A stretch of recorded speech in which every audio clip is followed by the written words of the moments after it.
نحمده ونصلي على رسوله الكريم اما بعد اعوذ باللہ من الشیطان الرجیم بسم اللہ الرحمن الرحیم یا ایہا الذین آمنوا کتب علیکم الصیام کما کتب علی الذین من قبلکم لعلکم تتقون صدق اللہ العظیم۔ محترم ناظرین کرام، استقبال ہے آپ کا ہمارے اس یوٹیوب چینل میں۔ آپ سب سے گزارش ہے کہ جتنی باتیں ابھی کہی جائے گی اللہ ہم سب کے کہنے سننے کو قبول فرمائے، اور میں آپ سے گزارش کرتا ہوں کہ ان باتوں پر عمل کرنے کی کوشش کریں۔ میں باتوں کو زیادہ نہیں گھماؤں گا، سیدھا پوائنٹ پر آتا ہوں۔ ہمارے گھر میں ہماری ماں، بہنیں، بیویاں جو خدمت کرتی ہیں، ان کی خدمات یقیناً اللہ تعالیٰ کے نزدیک قبول ہوگی انشاءاللہ۔ جیسے کہ سحری کا انتظام ہو یا افطار کی تیاری ہو، ہماری ماں بہنیں بہت زیادہ محنت کرتی ہیں، کچن میں کھڑے ہو کر، روزے کی حالت میں رہ کر، گرمی کی شدت کو برداشت کرتے ہوئے ہمارے لیے سحری کا انتظام کرتی ہیں، افطار کا انتظام کرتی ہیں، ہمارے گھروں میں ہمارے بچوں کو سنبھالتی ہیں، گھر کی صاف صفائی کرتی ہیں، بزرگوں کی خدمت کرتی ہیں، اپنے شوہر کا خیال رکھتی ہیں، بھائی بہنوں کا خیال رکھتی ہیں، اور بدلے میں وہ ہم سے کوئی لاکھوں کروڑوں روپے نہیں چاہتی، کوئی زمین جائیداد نہیں چاہتی، کوئی کار بنگلہ شہرت یہ سب نہیں چاہتی۔ وہ بس صرف ہم سے محبت چاہتی ہے۔ وہ یہ چاہتی ہے کہ ہمارے شوہر، ہمارے ماں باپ، ہمارے بھائی، ہمارے بچے ہم سب کی قدر کریں، ہماری قدر کریں، ہماری عزت کریں، وہ یہ چاہتی ہیں۔ میں آپ سب سے گزارش کرتا ہوں کہ اپنی ماؤں کی عزت کرنا سیکھیے۔ میں اکثر ویڈیوز میں کہتے رہتا ہوں کہ اپنے ماں باپ کی قدر کرو، کیونکہ ماں باپ بہت انمول نعمت ہے، بہت ہی زیادہ انمول نعمت ہے ماں باپ۔ جب تک وہ دنیا میں ہیں ان کی قدر کرو، جس دن وہ دنیا سے چلے جائیں گے تم صرف ہاتھ ملتے رہ جاؤ گے، افسوس کرتے رہ جاؤ گے، اور افسوس کے علاوہ تمہارے پاس کوئی دوسرا راستہ نہیں ہوگا۔ بزرگوں اور دوستوں، اسی طریقے سے اپنی بیوی کی عزت کرو۔ جو بیوی تمہیں شوہر سحری میں تمہارے لیے سحری کا انتظام کرتی ہیں، تمہارے گھر کے بچوں کے لیے، تمہارے ماں باپ کے لیے، تمہارے لیے، تمہارے بھائی بہن کے لیے تمہاری بیوی افطار کا انتظام کرتی ہے، اس بیوی کی عزت کرنا سیکھو۔ اپنے ماں باپ کی عزت کرو۔ آج میں اگر نوجوانوں سے کہتا ہوں کہ اپنی ماں باپ کی عزت کرو، ان کے ساتھ حسن سلوک کرو، اچھا برتاؤ کرو، ان سے اونچی آواز میں بات نہ کرو، ان کو آنکھیں نہ دکھاؤ، تو نوجوانوں کو بات سمجھ میں نہیں آتی۔ کیوں نہیں آتی؟ کیونکہ ان کی شادی نہیں ہوئی۔ جس دن شادی ہوگی، جب وہ دیکھیں گے آدھی آدھی رات کو اٹھ کر ہماری بیوی ہمارے لیے سحری و افطار کا انتظام کرنے جاتی ہیں، ہماری بیوی صبح سے لے کر شام تک روزے کی حالت میں رہ کر کام کرتی ہیں، کچن روم میں ہمارے لیے افطار کے انتظام میں چولہے کے سامنے تپتی رہتی ہیں، تب ہم کو یہ احساس ہوتا ہے کہ اللہ کے بندے، آج بیوی تیرے ساتھ 4 سال سے رہتی ہے تو اپنی بیوی کی اتنی فکر ہے، جو ماں تجھے 30 سال تک سحری و افطار کراتی تھی اس کی تجھے فکر نہیں ہے۔ میرے بھائیوں، بزرگوں اور دوستوں، اپنے ماں باپ کی قدردانی کرنے کی کوشش کرو۔ یہ ماں باپ تمہیں دوبارہ دنیا میں نہیں ملیں گے۔ میں بھی تمہارا باپ ہوں یا میں بھی تمہاری ماں ہوں، ایسا کہنے والے تمہیں دنیا میں بہت مل جائیں گے۔ یہ جو بھی کا ورڈ ہے، یہ جو شبد ہے بھی، اس میں اپنے آپ کو ایڈ کرنے والا ہر کوئی ہوگا۔ ہر عورت چاہے گی کہ میں اس ورڈ میں ایڈ ہو جاؤں، میں فلاں کی بھی ماں بن جاؤں۔ ہر مرد چاہے گا کہ اس ورڈ میں میں ایڈ ہو جاؤں اور میں بھی فلاں کا باپ بن جاؤں۔ اگر یہ بھی کو ہٹا دیا جائے تو میں تمہارا باپ ہوں یا میں تمہاری ماں ہوں، یہ میں اس سے پہلے بھی آپ سے کہا تھا، اور وہ صرف ماں باپ ہوتے ہیں۔ اپنے ماں باپ کی عزت کرو، ان کی قدردانی کی کوشش کرو، قدردانی کرتے رہو۔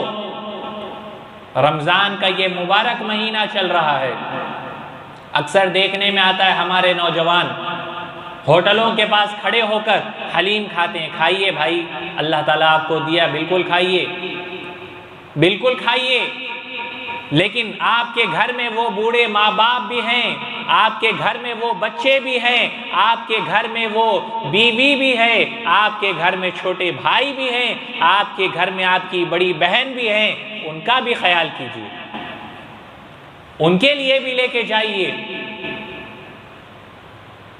صرف اپنی خواہش کو آپ پوری کر رہے ہیں، وہ کس کے پاس جائیں گے پوچھنے کے لیے؟ ان کا بھی خیال کیجیے۔ حلیم کھانا کوئی بری بات نہیں ہے، لیکن اس طریقے سے اپنے ماں باپ کو، بھائی بہن کو، بیوی بچوں کو چھوڑ کر روڈ پر کھڑے ہو کر غیروں کی طرح ایک ہاتھ میں حلیم ہے اور ایک ہاتھ میں چمچہ ہے، کھا بھی رہے ہیں، تھوک بھی رہے ہیں کھڑے ہو کر روڈ پر۔ یہ تہذیب ہے ہماری؟ میں قسم کھا کر کہوں تو یہ غلط نہ ہوگا کہ افطار کے بعد ہر ہوٹلوں کے پاس اگر آپ دیکھیں گے تو ایسے 15 سے 20 لوگ آپ کو مل جائیں گے، مل جائیں گے ایسے 15 سے 20 لوگ۔ جو ماں 30 سال تک آپ کو سحری کراتی رہی، جو باپ آپ کے افطاری کے انتظام میں صبح سے لے کر شام تک محنت کرتا ہے، اور وہ یہ سوچتے رہتا ہے کہ کہیں سے اللہ مجھے اتنے پیسوں کا انتظام کرا دے تاکہ میں اپنے بچوں کے لیے افطاری کا سامان لے جا سکوں۔ وہ باپ آج گھر کے بیڈ پر پڑا ہوتا ہے، وہ ماں کسی کونے میں پڑی رہتی ہے، اور ہم کو اتنی فرصت نہیں ہے کہ ہم اپنے ماں باپ سے بیٹھ کر 2-4 بات کر لیں، ان کے لیے کچھ انتظام کریں۔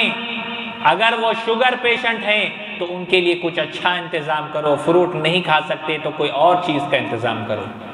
اور تم دیکھتے ہو کہ سحری میں ہماری بیوی 2:30 بجے 3 بجے اٹھ کر ہمارے لیے سحری بنانے جاتی ہے، تو یقیناً ہم کو تکلیف ہوتی ہے کہ ہماری بیوی آدھی رات کو بستر چھوڑ کر ہمارے بازو سے اٹھ کر وہ کچن کی طرف جاتی ہے اور سحری بناتی ہے۔ اور دیکھیے، اور سحری کا حال، سحری میں نوجوانوں کا حال کیا ہوتا ہے۔ مولانا زکریا رحمت اللہ علیہ کی کچھ باتیں مجھے یاد آ رہی ہے، میں آپ کے سامنے سناتا ہوں۔ بڑا ہی اچھے انداز میں انہوں نے بیان کیا تھا۔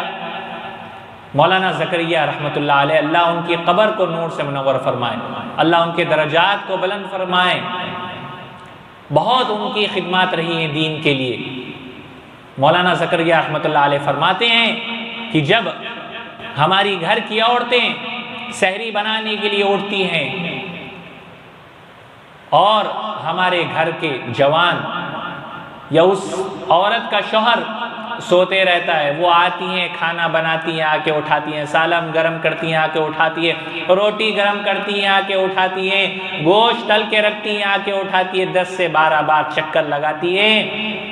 3 بجے سے لے کر 4:30 بجے تک جب دیکھتا ہے کہ 10 سے 15 منٹ ہو گیا، اب افطار سحری کا وقت ختم ہونے میں، تب وہ جناب جلدی سے اٹھتے ہیں اور اٹھ کر فوراً آ کر جو ہے دسترخوان پر بیٹھ جاتے ہیں۔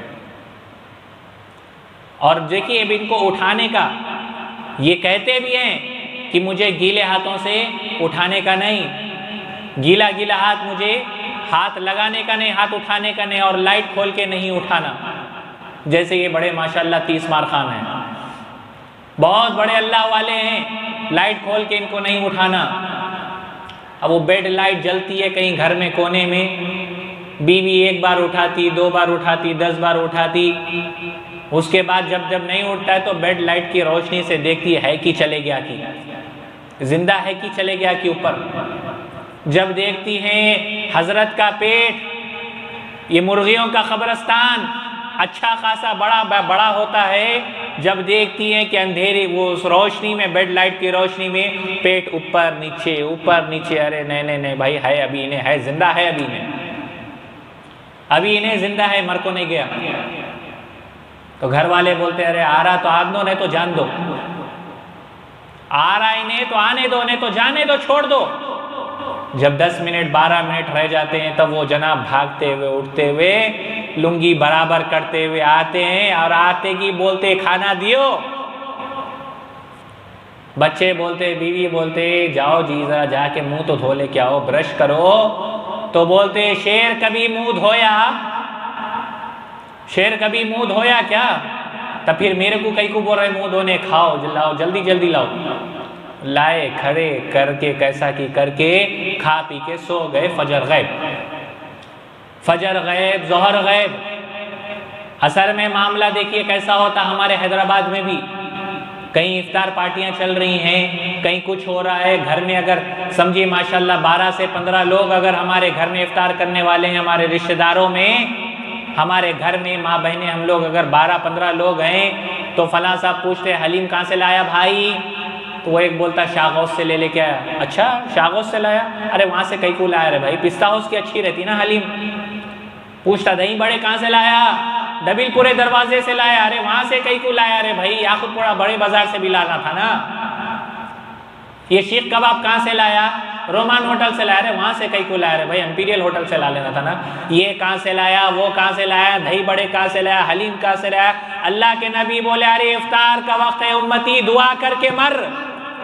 وہ دعا کرنے کے بجائے حلیم کہاں سے لایا، دہی بڑے کہاں سے لایا، شیخ کباب کہاں سے لایا، وہ کہاں سے لایا، پپائی کہاں سے لایا، آم کہاں سے لایا؟ ارے اللہ کے بندے، افطار کا وقت ختم ہو رہا ہے، افطار کا وقت ہے، دعا کا وقت ہے، قبولیت کا وقت ہے، دعا کر کے مر۔ بولے تو یہ کہاں سے لایا، وہ کہاں سے لایا؟ یہ ہو رہا ہے نہیں ہو رہا ہے؟ آپ سے میں پوچھتا ہوں، میں آپ کو ایمان کا واسطہ دے رہا ہوں، قرآن کا واسطہ دے کر پوچھ رہا ہوں، کیا یہ حج کل ہمارے گھروں میں ہو رہا ہے یا نہیں ہو رہا ہے؟ کوئی اس بات سے مکر نہیں سکتا ہے کہ نہیں حافظ صاحب آپ غلط بول رہے ہیں، ایسا نہیں ہوتا ہمارے گھروں میں، کچھ گھروں میں نہیں ہوتا ہوگا، لیکن ہم اپنی آنکھوں سے دیکھے ہیں ایسا ہوتے ہوئے۔ بہت سی جگہوں پر ابھی تو نہیں ہو رہا ہے جانا، لیکن جب میں حیدرآباد میں رہتا ہوں تو لوگ بہت بولتے ہیں کہ آئیے حافظ صاحب دعوت کے لیے۔ جب جاتا ہوں تو ایسی چیزیں میں دیکھتا ہوں، وہ کہاں سے لائے، یہ کہاں سے لائے، یہ کیا کرے، وہ کیا کرے، وہ وہاں سے کئی کو لائے، یہ یہاں سے کئی کو لائے۔ ارے اللہ کے بندے قرآن پڑھ، اللہ تعالیٰ بول رہے میرے بندے مجھ سے مانگ میں تجھے عطا کروں گا، تو اپنی طاقت کے مطابق میرا نام لے لے، میں اپنی قدرت کے مطابق تیرا نام لوں گا۔ تیری طاقت ختم ہو سکتی ہے لیکن میری قدرت کبھی ختم ہونے والی نہیں ہے۔ تو یہ ہمارے حضرت کیا کرتے رہتے؟ فوراً انتظار میں بیٹھے رہتے، کہاں کا سیرن پہلے ہو رہا، کھڑکی کے پاس ہمارے نوجوانوں کے کھانا، ہمارے بزرگوں کے کھانا کھڑکیوں کے پاس لگے ہوئے رہتے، جہاں کا بھی سیرن پہلے دکھا، آواز آئی فوراً چلو لو شروع کرو۔ نہ افطار کی دعا پڑھا، نہ دعا میں شریک ہوا، نہ دعا کے لیے اللہ کے سامنے ہاتھ اٹھایا، کچھ بھی نہیں، کاٹتے پیٹتے رہا، موز کاٹا، یہ کاٹا، وہ کاٹا، ساری چیزیں کاٹ کر اور ادھر ادھر کر کے فوراً افطار کھول لیا۔ یہ طریقہ ہے۔ اللہ سے دعا مانگو میرے بھائی، افطار کا وقت قبولیت کا وقت ہوتا ہے، اللہ سے دعا کرو کہ اللہ ہمارے افطار کو قبول فرمائے، ہمارے روزے کو قبول فرمائے، ہماری سحریوں کو قبول فرمائے۔ میرے بھائیوں، اللہ تعالیٰ قرآن میں فرما رہا ہے میں تمہارا روزہ قبول کروں گا لیکن ایک شرط پر، اگر تمہارے اندر یہ چیز ہے تب میں تمہارا روزہ قبول کروں گا، اگر نہیں ہے تو نہیں کروں گا۔ اسی کو اللہ تعالیٰ دوسرے پارے میں فرماتے ہیں، یا ایھا الذین آمنوا کتب علیکم الصیام کما کتب علی الذین من قبلکم لعلکم تتقون، اگر تمہارے اندر تقوی ہے، پرہیزگاری ہے، تو میں تمہارے روزے کو قبول کروں گا، ورنہ نہیں قبول کروں گا۔ حضرت عمر رضی اللہ تعالیٰ عنہ سے کسی نے پوچھا کہ تقوی کسے کہتے ہیں؟ تو آپ نے فرمایا کہ اگر تمہارے اندر گناہ کرنے کی طاقت ہو اور سامنے گناہ والی چیز ہو اور تم صرف اس لیے نہیں کیے کیونکہ میرا اللہ دیکھ رہا ہے، اس کو دیکھتے ہوئے، وہ خیال آتے ہوئے تم اس گناہ کو نہیں کیے، تم یہاں زمین پر ارادہ کیے اور اللہ نے آسمان پر فیصلہ کر دیا کہ اے میرے بندے، تو میرے ڈر سے، تو میرے خوف سے یہ گناہ کو نہیں کیا، جا میں نے تیرے تقوی کو قبول کیا، تیرے اندر تقوی پیدا کر دیا اور تیرے اس روزے کو قبول کر لیا۔ اس کو کہتے ہیں طاقت ہے ہمارے پاس، آنکھیں ہیں، آنکھوں کا زنا ہم اگر ہمارے سامنے ہے تو کر سکتے ہیں، لیکن نہیں کرتے، کیوں؟ کیونکہ اگر ہمارا اللہ ہم کو دیکھ رہا ہے، یہ چیز اگر ہمارے ذہن میں آ جائے، ہمارے دل میں اللہ کا خوف آ جائے، تو یقین جانیے قرآن کہتا ہے، اللہ کہتا ہے تمہارا روزہ قبول ہوا۔ اپنے روزے کی حفاظت کرو، اللہ سے دعا کرو کہ اللہ ہمارے روزے کی حفاظت فرمائے، ہمارے سحری و افطار کو قبول فرمائے، ہماری ماں بہنوں کی خدمات کو قبول فرمائے۔ یقین جانیے یہ دنیا میری ماں اور بہنوں سے میں مخاطب ہو کر کہہ رہا ہوں، یہ دنیا آپ کو کچھ نہیں دے گی، کچھ نہیں دے سکتی یہ دنیا، جو بھی آپ کو دے گا میرا اللہ اور آپ کا اللہ دے گا انشاءاللہ۔ دے سکتا دنیا میں جو آپ سحری میں اٹھتے ہیں، آپ لوگ جو آپ لوگ افطار کی تیاریاں کرتے ہیں، گرمی کو برداشت کرتے ہیں، تیل ہاتھوں پر اچھلتا ہے، منہ پر اچھلتا ہے، وہ ساری چیزوں کو آپ برداشت کرتے ہیں، راتوں میں اٹھ کر ہم لوگوں کے لیے سحریاں بناتے ہیں۔ اللہ آپ کے اس عمل کو قبول فرمائے اور آپ کو اس کا بہتر صلہ عطا فرمائے اور اسی کو آپ کی آخرت کی نجات کا ذریعہ بنائے۔ آپ سب سے بس اتنی سے میری گزارش ہے کہ جتنے دن ابھی ہمارے رمضان میں باقی رہے ہیں، اللہ سے دعا کریں کہ اللہ تعالی ہمارے روزوں کو اچھے سے گزارے، ہمارے روزوں کی حفاظت فرمائے اور تمام امت مسلمہ کو لیلۃ القدر نصیب فرمائے۔ جتنے لوگ اس ماہ مبارک میں دنیا فانی سے رخصت ہو چکے ہیں، اللہ تمام کے درجات کو بلند فرمائے، تمام کی مغفرت کے فیصلے فرمائے، تمام کے گھر والوں کو صبر جمیل عطا فرمائے۔ جو حضرات مجھ سے دعا کی گزارش کیے ہیں، اللہ تعالیٰ تمام کے جائز مقاصد کو پورا فرمائے، تمام کے دلی تمناؤں کو پورا فرمائے۔ اللہ جو بھی اولاد ہیں ان کو نیک صالح اولاد عطا فرمائے، جن کی اولادیں ہیں اللہ ان کو اپنے ماں باپ کی قدردانی کرنے کی توفیق عطا فرمائے۔ دعاؤں میں یاد رکھیے، اپنے گھر والوں کا خیال رکھیے، ماسک کا اور سینیٹائزرز کا استعمال کریے، جہاں تک ہو سکے دوری اختیار کیجیے، حکومت کی گائیڈ لائنز پر عمل کرنے کی کوشش کیجیے۔ وما علینا الا البلاغ۔